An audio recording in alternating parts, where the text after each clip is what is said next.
শেখায়। কি বললো, কঠিন কিছু? আরে না না, চল ওই নিউটন আর আপেল নিয়ে কটা কোয়েশ্চেন করেছে। ও ঠিক আছে ঠিক আছে ঠিক আছে। মে কামিং ম্যাম? এসো বসো। তা তোমার নাম কি? ম্যাম আমার নাম পেঁচি। তা পেছি বলো তো, নিউটন যখন আপেল গাছের নিচে বসেছিল তখন কি ঘটেছিল?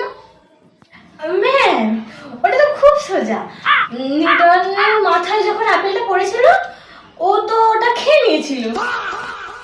গাধা, আপেল পড়ার পর তুই গ্র্যাভিটি আবিষ্কার করছো, শুনেছিস কোনদিন গ্র্যাভিটির নাম? বল, ফটোসিনথেসিস কাকে বলে? ম্যাম ফটোসিনথেসিস মানে তো গাছ রোদে দাঁড়িয়ে সেলফি তোলে। বেরিয়ে যা, সায়েন্স তোর জন্য নয়, তুই কাল থেকে স্কুলে আসবি না।